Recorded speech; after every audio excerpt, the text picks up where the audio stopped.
అన్నదాత అన్నదాత మీ అన్నదాత చెమటోడ్చి ఆహారాన్నందించే రైతన్నా అనునిత్యం నీ కండదండగా నిలిచే నేస్తం ఎవరన్నా అన్నదాత అన్నదాత మీ అన్నదాత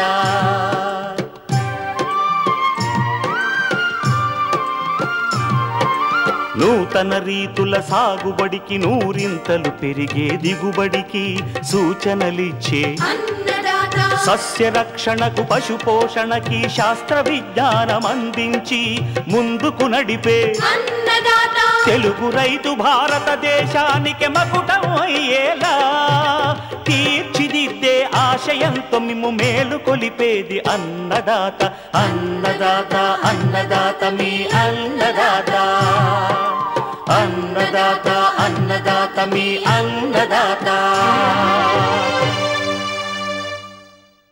అన్నదాత ప్రేక్షకులకు నమస్కారం. ఈనాటి ముఖ్యాంశాలు: వర్షాల అనంతరం వరి, పత్తి, మొక్కజొన్న పంటల్లో చేపట్టాల్సిన యాజమాన్య పద్ధతులు, పార్వతీపురం మన్యం జిల్లాలో ఉద్యాన పంటలను నష్టపరుస్తున్న నత్తలు నివారించే మార్గాలు, శాస్త్రవేత్త సూచనలు, లిల్లీ తోటల్లో బ్లాసమ్ మిర్చ్ నివారణ.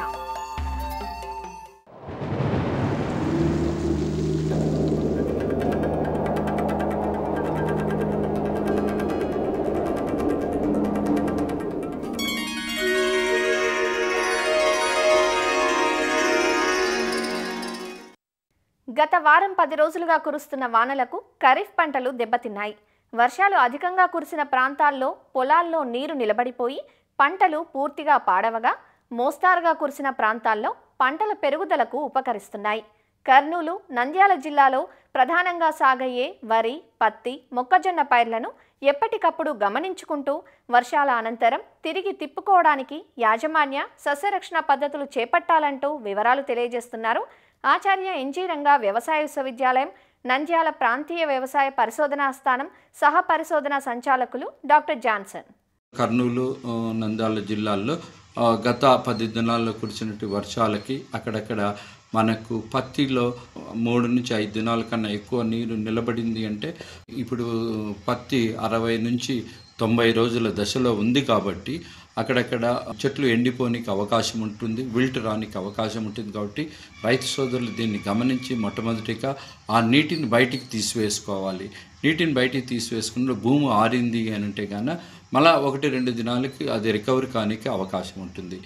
అంతేకాకుండా కంటిన్యూస్గా ఎక్కువ మోతాదులో వర్షం పడడం ద్వారా ఏదైతే కాయ వచ్చి ఉంటుందో ఆ కాయ పగిలే దశలో ఉన్నప్పుడు ఈ యొక్క కాయకుళ్ళు తెగులు అనేది వస్తుంది. కాబట్టి దానికి అనుగుణంగా కాపర్ ఆక్సీ క్లోరైడ్ అనే మందు 3 గ్రాములు 1 లీటర్ నీటి కలిపి మనం పిచికారీ చేసుకున్నప్పుడు కాయకుళ్ళను కూడా మనం నివారించుకోనికి అవకాశం ఉంటుంది. తర్వాత పైపాటుగా మనం 19 కానీ లేకపోతే పొటాషియం నైట్రేట్ని కానీ మనం పిచికారీ చేసుకున్నట్లే తొందరగా ఆ యొక్క పంటను నష్టపోకుండా పెరగనికి అవకాశం ఉంటుంది. ప్యాడీ మాత్రం ఏమంత ఇబ్బంది లేదు. కారణం ఏమిటి అని అంటే వాటికి ఇప్పుడు అన్ని ట్రాన్స్ప్లాంటింగ్ దశలో ఉంది.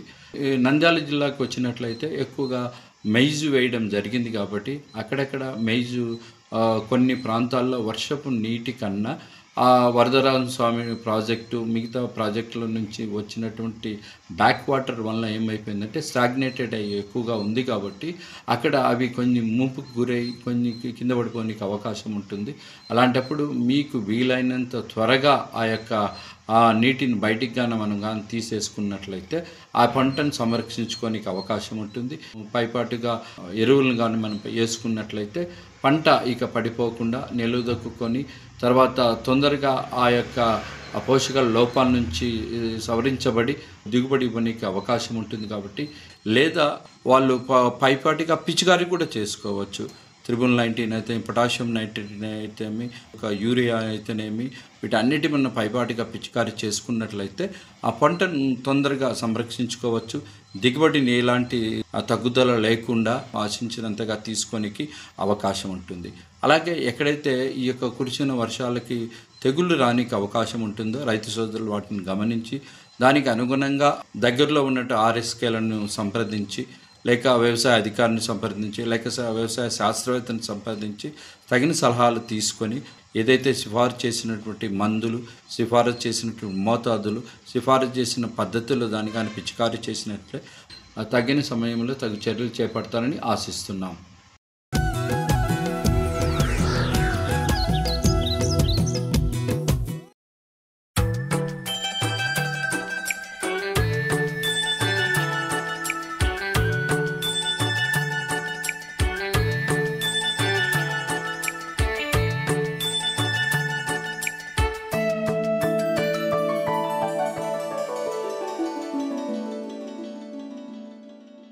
సుగంధాలు వెదజల్లే బహువార్షిక పంట అయిన లిల్లీని ట్యూబ్రోజ్గా, రజనీగంధాగా వ్యవహరిస్తారు. ఒకసారి నాటుకుంటే నాటిన 3వ మాసం నుంచి మొదలుపెట్టి 2-3 సంవత్సరాల పాటు నిరంతరాయంగా పూల దిగుబడినిస్తుంది ఈ పంట. అలాంటిది ఇటీవలి కాలంలో రైతులు పూల దిగుబడిని కోల్పోతున్నారు. తెల్లగా మెరవాల్సిన పూలు మొగ్గ దశలోనే ముడుచుకొని నల్లగా మాడిపోతున్నాయి. 10% పూలు కూడా చేతికందని పరిస్థితిలో రైతులు నష్టపోతున్నారు. ఇందుకు ప్రధాన కారణం బ్లాసమ్ మిడ్జ్ అనే సన్నని పురుగు. సకాలంలో పూలను కోయకుండా చెట్లకే వదిలేయటం, ఆనక అధిక వర్షాలు పడినప్పుడు దీని ఉధృతి పెరుగుతుందంటూ సస్యరక్షణ చర్యలను తెలియజేస్తున్నారు శ్రీ కొండా లక్ష్మణ్ తెలంగాణ రాష్ట్ర ఉద్యాన విశ్వవిద్యాలయం రాజేంద్రనగర్లోని పూల పరిశోధనా స్థానం శాస్త్రవేత్త డాక్టర్ జహరా సల్మా. ఈ బ్లాసమ్ మిడ్జ్ లార్వా అనే ఈ పెస్ట్ని మనం 2019-20లో మొదటిసారిగా మన చేవెళ్ళ జిల్లాలో చూసాము.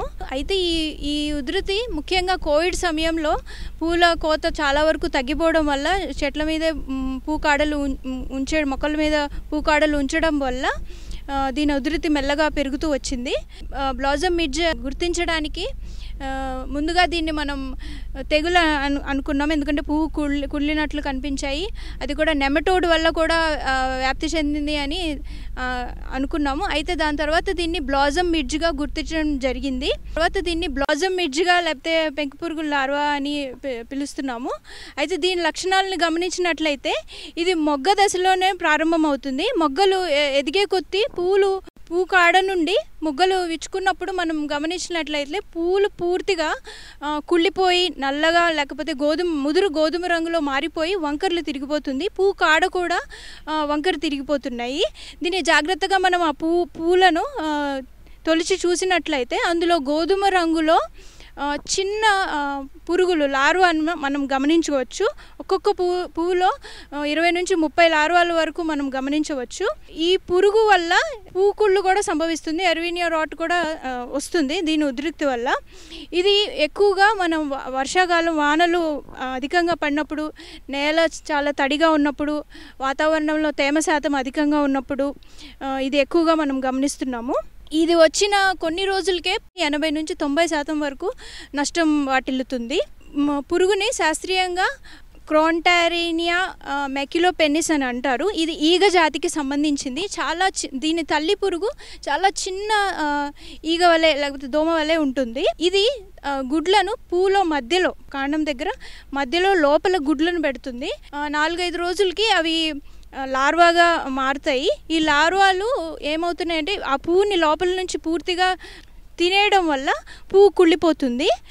ఈ లార్వా 4 నుంచి 5 రోజుల తర్వాత పువ్వు నుంచి బయటికి వచ్చి అది దానికి దూకే స్వభావం ఉండడం వల్ల అది పువ్వు కాడ మీద నుంచి భూమిలోకి దూకి అక్కడ మట్టిలో, తేమ ఉన్న మట్టిలో గూడులాగా కట్టుకొని, చిన్న గూడులా కట్టుకొని అందులో ప్యూపేట్ అవుతుంది.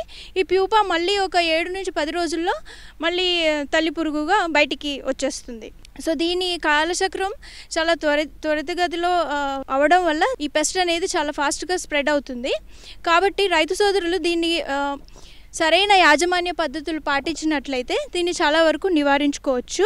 దీన్ని వర్షాకాలంలో దీన్ని అధికంగా మనం గమనిస్తాం కాబట్టి మొదటి దశలోనే దీన్ని గమనించినప్పుడే పూకాడలు 2-3 పూకాడల్లో ఈ పురుగు సంభవించినప్పుడే వెంటనే ఆ పూకాడలను తీసి కాల్చి పారేయాలి. నేలపైన తేమ ఉండకుండా చూసుకోవాలి. దీనికోసం డ్రిప్ పద్ధతిని పాటించాలి, ఫ్లడింగ్ ఇరిగేషన్ ఇవ్వకుండా. మరియు సాళ్ళ మధ్యలో బ్లాక్ పాలిథీన్ మల్చ్ ఒకవేళ మనం పరుచుకున్నట్లయితే ఈ లార్వా ఎప్పుడైతే పువ్వు నుంచి కిందకి పడుతుందో నేలలో అది పడకపోతే అది నశించే అవకాశం ఎక్కువగా ఉంటుంది. కాబట్టి మనం మల్చ్ వేసుకోవడం పాటించాలి. అదేవిధంగా ఈ తల్లి పురుగులు ఏవైతే ఉన్నాయో అవి ఎగురుతాయి. కాబట్టి మనం ఒక ఎకరానికి 40 ఎల్లో స్టిక్కీ ట్రాప్స్ని కనుక మనం పెట్టుకున్నట్లయితే దీన్ని ముందుగానే గమనించవచ్చు, అరికట్టుకోవచ్చు. అదేవిధంగా నేలను రేకింగ్ చేయాలి. అంటే సికిల్తో 2-3 సార్లు బాగా కదిలించినట్లయితే దాని ప్యూపాస్ని మనం చాలా వరకు తగ్గించవచ్చు. అదేవిధంగా ఫిప్రోనిల్ 10 kg లేకపోతే డైఫెన్జిరాన్ 500 గ్రాములు ఒక ఎకరానికి మట్టిలో గ్రాన్యూల్స్లా దొరుకుతాయి. వీటిని మట్టిలో బాగా కలుపుకోవాలి. అదేవిధంగా ఒకవేళ ఈ ఉధృతి చాలా అధికంగా ఉన్నట్లయితే ఫ్లూబెండమైడ్, అసిటామిప్రైడ్ లేకపోతే థయోమిథాక్సాన్, క్లోరాంటరిపోల్ మనం స్ప్రే చేసుకోవాలి. నేలపైన మొక్కపైన రెండిట్లోనూ 3 రోజులకు ఒకసారి దీన్ని స్ప్రే చేసుకుంటూ ఉండాలి. ఈ స్ప్రే చేసిన రోజు నీళ్ళు ఇవ్వకుండా చూసుకోవాలి. ఇంకో పద్ధతిలో దీంట్లో మనం ఏం చేయగలం అంటే ఒకే రకాన్ని మనం 10 నుంచి 12 సంవత్సరాల నుంచి ఒకే రకం వేస్తుంటే 1 సంవత్సరం మనం ఒకవేళ ఆ పంటని వేయకుండా చూసుకోవాలి. లేకపోతే వెరైటీని మార్చుకోవాలి. అర్కా ప్రజ్వల్ కాకుండా బిదాన్ రజనీ కానీ బిదాన్ స్నిగ్ధ వెరైటీస్ని మనం మార్చినట్లయితే కొంతవరకు ఈ పురుగు యొక్క ఉద్రిక్తతను మనం తగ్గించుకోవచ్చు. ఈ యాజమాన్య పద్ధతులు ఏదైతే పాటిస్తున్నారో ఆ రైతులు మొత్తం ఆ గ్రామానికి సంబంధించిన రైతులందరూ వీటిని ఒకేసారి పాటించాలి. అలా చేయడం వల్ల ఈ పురుగు యొక్క లైఫ్ సైకిల్ అరికట్టించగలం. లేకపోతే అది ఒక పొలం నుంచి ఇంకో పొలంకి మారే అవకాశం చాలా అధికంగా ఉంటుంది. కాబట్టి రైతు సోదరులందరూ ఈ నీళ్ళు ఆపడం, ఈ మల్చ్ పద్ధతి వేసుకోవడం, ఎల్లో స్టిక్కీ ట్రాప్స్ పెట్టుకోవడం మరియు ఈ నేను చెప్పిన ఈ మందులను వేయడం ఇవన్నీ ఒకేసారి చేయడం వల్ల చాలా వరకు దీన్ని మనం నివారించుకోవచ్చు.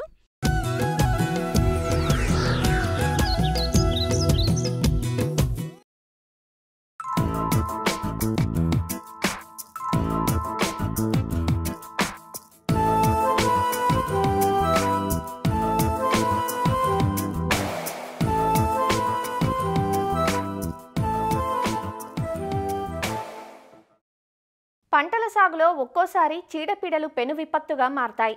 చీడపీడలే కాదు, కొన్ని సందర్భాల్లో మూషికాలు, మిడతలు, నత్తగుల్లలు వంటివి విధ్వంసాన్ని కలుగజేసి రైతులను కలవరపెడతాయి. అవి ఒక సైన్యం మాదిరిగా పంటలపై విరుచుకుపడ్డప్పుడు ఎలా ఎదురొడ్డాలో అంతుబట్టదు. అలాంటి ఆపదే ఇప్పుడు పార్వతీపురం మన్యం జిల్లా కొమరాడ మండలంలోని గంగరేగువలస గ్రామంలో కందులపాటి సాయిబాబు ఎదుర్కొంటున్నారు. 7 ఎకరాల తన పొలంలో సాగు చేసిన ఉద్యాన పంటల్లో నత్తలు దాడి చేసి తినివేస్తున్నాయంటూ వాపోతున్నాడు. తొలుత 10ల సంఖ్యలో వచ్చినప్పుడు రోజు తొలగించేవాడినని, తర్వాత 100ల్లో వచ్చి మొత్తం తినేస్తున్నాయని రైతు సాయిబాబు వాపోతున్నారు. ఇప్పుడిప్పుడే పక్క తోటలకు కూడా ఈ సమస్య విస్తరిస్తోందంటున్నారు ఈ రైతు. నేను గత 30 సంవత్సరాల మట్టి ఇక్కడ వ్యవసాయం చేస్తున్నామండి. ఈ నత్తలు అనేది ఎప్పుడూ చూడలేదండి. గత సంవత్సరంలో ఎక్కడో మా పొలంలో అక్కడక్కడ కనపడ్డాయండి. ఇప్పుడు మాకు 8 ఎకరాల ల్యాండ్ ఉందండి ఇక్కడ. నేను అందులో జామ, ఒక్క తోట వేసామండి. 1 ఎకరంలో ఏంటంటే మిశ్రమ పంటలని జామ, బొప్పాయి, ఒక్క, చామంతి, బంతి మొక్కలు వేసామండి. ఇది మా తోట అంతా మే నెల దాకా చాలా బాగుందండి. జూన్ నెలలో వర్షాలు పడిన తర్వాత ఈ ఒక నత్తలు అనేది చాలా విపరీతంగా వచ్చిందండి. అక్కడికి నేను మనుషులతో ఏరించి ఏ మందులు శాస్త్రవేత్తలు చెప్పిందాను ఉప్పుతో నత్తలు వేరించి ఉప్పేసి మన మందులు కూడా చేశానండి. అయినా సరే ఇది నివారణ కాలేదండి. ఇప్పుడు దీనికి సుమారు నేను 1,50,000 రూపాయల దాకా పెట్టుబడి పెట్టామండి. అదే కాకుండా ఈ నత్తల నివారణకి 25,000 రూపాయలు ఖర్చు పెట్టానండి. ఏంటి మందులు మనుషులతో లేబర్తో చేయించిన దీనికి ఇంత చేసినా నాకు ₹1 దీని మీద రూపాయి వచ్చేది లేదండి. పార్వతీపురం మన్యం జిల్లాల్లో ఉధృతమైన ఈ నత్తల దాడిని ఇటీవల ఆంధ్రప్రదేశ్లోని వైఎస్ఆర్ ఉద్యాన విశ్వవిద్యాలయం కీటక విభాగం సీనియర్ శాస్త్రవేత్త డాక్టర్ చలపతిరావు, కృషి విజ్ఞాన కేంద్రం శాస్త్రవేత్తలు, జిల్లా ఉద్యాన శాఖ అధికారులు సందర్శించారు. నత్తల వల్ల దెబ్బతిన్న వివిధ రకాల పంటలను క్షుణ్ణంగా పరిశీలించి వాటి నివారణకు పాటించాల్సిన యాజమాన్య పద్ధతులను వివరించారు. నత్తలు పంట పొలాల మీద దాడి చేయడానికి కారణాలు, అరికట్టే మార్గాలను ఇక్కడి రైతులకు తెలియజేస్తున్నారు వైఎస్ఆర్ ఉద్యాన విశ్వవిద్యాలయం కీటక విభాగం సీనియర్ శాస్త్రవేత్త డాక్టర్ ఎన్బివి చలపతిరావు. ఈ నత్తలు అనేది అన్య దేశపు కీటకం, అంటే కీటకం అంటే పురుగు. ఇది అన్య దేశపు చెందిన ప్రాణి. దీని పుట్టుక ఈస్ట్ ఆఫ్రికా. మన యొక్క దేశంలో చూసుకుంటే నత్తల యొక్క తీవ్రత దాదాపుగా 2 దశాబ్దాల నుంచి కేరళ రాష్ట్రం, అంటే దాదాపు 2011-12 సంవత్సరాల నుంచి నత్తల యొక్క తీవ్రత బాగా పెరుగుతున్నది. ఈ నత్తలు కూడా ఎక్కువ పెరగడానికి కారణం ఏంటంటే ఇవి వ్యాపించడానికి దోహదపడే గ్లోబలైజేషను, మార్కెటింగ్ ఇవన్నీ పెరగడంతో ఒక చోట నుంచి ఇంకో చోటకి మొక్కలు కొనుక్కు తీసుకెళ్ళడం, అలాగే వెహికల్స్ కూడా మూవ్మెంట్ ఎక్కువ ఉంది. ఒక ప్రదేశం నుంచి ఇంకో ప్రదేశం, అంటే వాటిలో కూడా తెలియకుండానే మనకి ఒక ప్రదేశం నుంచి ఇంకో ప్రదేశానికి వ్యాపించడానికి అవకాశం ఉంటుంది. ఎక్కువగా మనకి పండ్ల మొక్కలు కానీ పూల మొక్కలు కానీ ఏదైనా ఇతర ప్రదేశాల నుంచి తీసుకొచ్చినప్పుడు ఇవన్నీ మొక్కల మూమెంట్తోనే మనకి రావడం జరిగింది. సో ఇలాంటి యొక్క అన్యదేశపు కీటకాలని నివారణ చేసుకోవడంలో చాలా జాగ్రత్త తీసుకోవాలి. ఎందుకంటే సహజ సిద్ధంగా మన ప్రదేశంలో పెరిగే పురుగులు మొక్కలు సహజీవనం చేస్తూ ఒకటినొకటిని ఎదుర్కొనే విధంగా శత్రు కీటకాలు కూడా వాటికి అభివృద్ధి చెందుతాయి. కానీ అన్యదేశపు కీటకాలతో వచ్చిన కష్టం ఏంటంటే వీటిని నివారించే మిత్ర పురుగులు కానీ మనకు ఉపయోగపడే మిత్ర జీవాలు కానీ మనకి ఇక్కడ కనపడవు.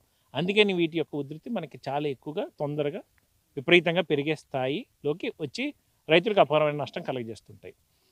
ఇక్కడే కాకుండా గత 4 సంవత్సరాల కిందట తూర్పుగోదావరి జిల్లా జొన్నాడ ప్రాంతంలో గోపాలపురం ఎక్కడైతే కడియం చుట్టుపక్కల ప్రదేశాలలో ఉన్నాయో గోదావరి తీర ప్రాంతాల్లో కూడా మన యొక్క నత్తల ఉధృతి బాగా కనపడింది.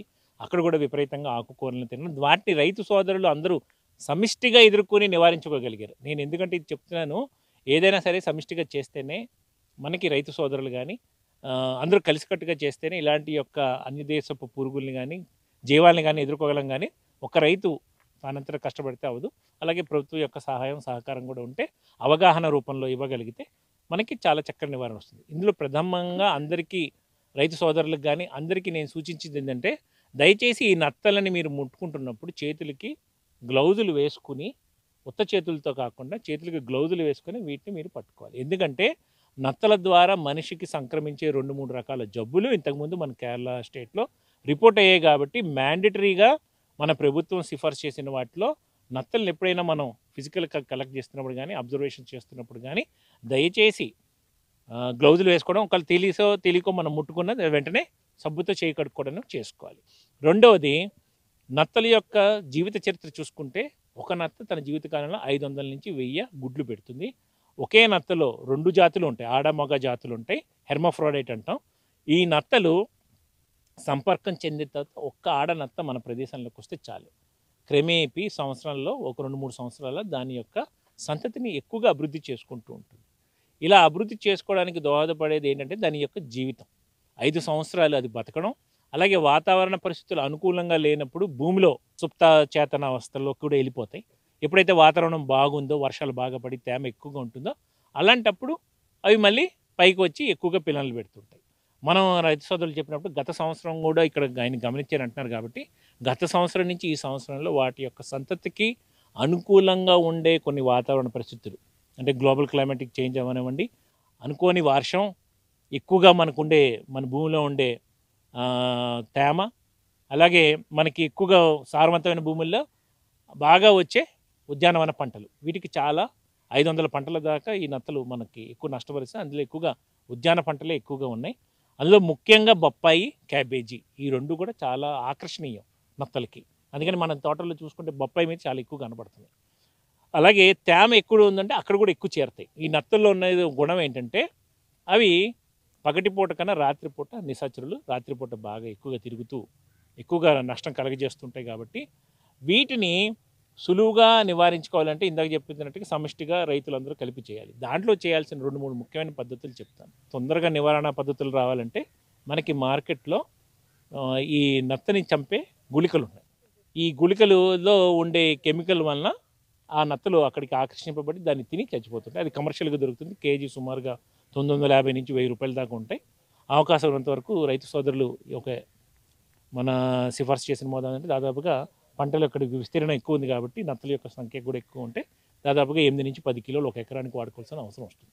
కానీ ఇది ఎక్కువగా ఖర్చు అయ్యే అవకాశం ఉంది కాబట్టి మనమే నత్తల్ని ఆకర్షించి చంపే విధంగా ఒక ఆకర్షణ ఎర, దాంట్లో ప్రథమంగా మనం ఏం చేసుకోవాలంటే 25 కేజీల తౌడు తీసుకుని 3 కేజీల బెల్లం, అందులో ఒక 100 ml ఆముదం నూనె, ఒక 100 గ్రాములు మనకి థయోడికార్బ్ అనే మందు ఒకటి ఉంది. అది నత్తలకి స్పెసిఫిక్గా పనిచేస్తుంది. కాబట్టి ఏదో దొరికింది కదా మందు, ఇక్కడ ఆ మందు దొరుకుతుంది కదా అది తెచ్చి కలిపేయకుండా ఈ థయోడికార్బ్ అనే మందు కలుపుకుని చిన్న చిన్న ఉండలు చేసుకుని రాత్రిపూట ఈ నత్తలకి ఎక్కువగా ఆకర్షించడానికి ఉపయోగపడేది ఏంటి, బొప్పాయి ఆకులు, మళ్ళీ క్యాబేజీ పైన ఉండే, మనం మార్కెట్లోకి వెళ్తే రైతు బజార్లోకి వెళ్తే పైన క్యాబేజీ, కాలీఫ్లవర్ ఆకులు తీసి పడేస్తుంటారు. అవన్నీ కూడా ఈ నత్తలకి చాలా ఇష్టం. ఒక కుప్పగా పెట్టి వాటిలో ఇవి మనం తయారు చేసుకున్న తౌడువి అక్కడక్కడ ఈ తౌడుతో కూడిన విషపు గుళికలను అక్కడక్కడ పెట్టుకోవడం, తోటలో ఈ వీటి దగ్గర వేసుకుంటే ఈ నత్తలన్నీ కూడా వీటికి ఎక్కువగా ఆకర్షింపబడతాయి. ఇలా ఇవి రాత్రిపూట ఒక చోటకు చేరతాయి కాబట్టి తేమ కొంచెం అక్కడ తేమ ఏర్పాటు చేయడం, కొంచెం తేమ లేకపోతే కొంచెం చివికిన పదార్థాలు ఏమైనా కుళ్ళుతున్న పదార్థాలు వేస్తే నత్తలు అక్కడ రాత్రి చేరతాయి. అలాంటి చోట కలెక్ట్ చేసిన వాటిని ఒకేసారి ఉమ్మడిగా చంపడం చాలా సులువైన పద్ధతి. ఇలా ఆకర్షింపబడిన వాటిని టబ్బుల్లో వేసేసుకుని ఒక 4 లీటర్ల నీటిలో 1 కేజీ ఉప్పు అంటే 25% ఉప్పు ద్రావణం తయారు చేసుకుని అందులో పడేస్తే ఈ నత్త వెంటనే శరీరంలోంచి రివర్స్ ఆస్మోసిస్ ద్వారా దాంట్లో ఉండే స్లైమ్ అంతా కారిపోయి నత్తలు వెంటనే చచ్చిపోతాయి. ఇది కొంచెం సులువైన పద్ధతి. ఈయన తోట నుంచి పక్క తోటకి వెళ్ళకూడదు అనుకున్నప్పుడు ఆ బౌండరీస్లో ఆలు ఈ ఉప్పుతో ముంచిన ద్రావణంతో, ఎందుకంటే ఇది ఎప్పుడైతే ఉప్పు ద్రావణం మీద నత్త వెళ్తుందో దాని బాడీలోంచి ఆ ఫ్లూయిడ్స్ స్లైమ్ అంతా బయటకు వచ్చేసి అవి నీరసించి చచ్చిపోవడానికి అవకాశం ఉంటుంది. కాబట్టి ఉప్పు ద్రావణంలో ముంచిన గోను బట్టాలు అక్కడక్కడ వేసుకుని తోటలకి సరిహద్దుల్లో వేసుకోగలిగితే చాలా చక్కగా నివారణ వస్తుంది. క్రిమి సంహారక మందులు వాడకుండా దీన్ని నివారించడానికి ఇంకో సులువైన పద్ధతి ఏంటంటే మనకి కాపర్ సల్ఫేట్ అని దొరుకుతుంది. 1 లీటర్లో 60 గ్రాములు కాపర్ సల్ఫేట్ కలుపుకోవడం. అలాగే మనకి పొగాకు కాడలు 1.5 లీటర్లో ఒక 50 గ్రాములు పొగాకు కాడలు బాగా మరిగించుకుని 1.5 లీటర్ 1 లీటర్ అయ్యే వరకు చూసుకుంటే ఆ 2 కలుపుకుని చల్లారిన తర్వాత బాగా పొగాకు అంతా దాంట్లో దిగిపోయిన తర్వాత కషాయం, దీన్ని ఇందాక మనం అనుకున్న కాపర్ సల్ఫేట్ 1 లీటర్లో 60 గ్రాములు కలుపుకున్న దాంట్లో 2 కలుపుకుని పిచికారీ చేసుకోవాలి. ఏ పురుగు మందు అయినా పిచికారీ చేసుకునే కదా ఇది పిచికారీ చేసుకుంటే ఈ కాపర్ సల్ఫేట్ యొక్క పని ప్రభావం వల్ల పొగాకు యొక్క ఈ ఆకుల్ని తినే లక్షణాన్ని తగ్గిస్తుంది. అది కూడా చేదు వస్తుంది. మీరు నర్సరీలో వేపాధారిత మందులు కొట్టుకుంటే నత్తలు కొంచెం తినడం తగ్గిస్తాయి. రానున్న రోజుల్లో ఈ యొక్క నత్తలు మళ్ళీ రావడానికి అవకాశం ఉంటుంది. కాబట్టి ఈ అవగాహనతో రైతులు ముందుగానే వర్షాకాలంలో ముందుగానే ఒక నత్త కనపడంగానే దాన్ని అప్పటికప్పుడు మనం నివారించుకోగలిగితే సుమారుగా 500 నత్తల్ని పెరగకుండా ఆపుకున్నట్టు.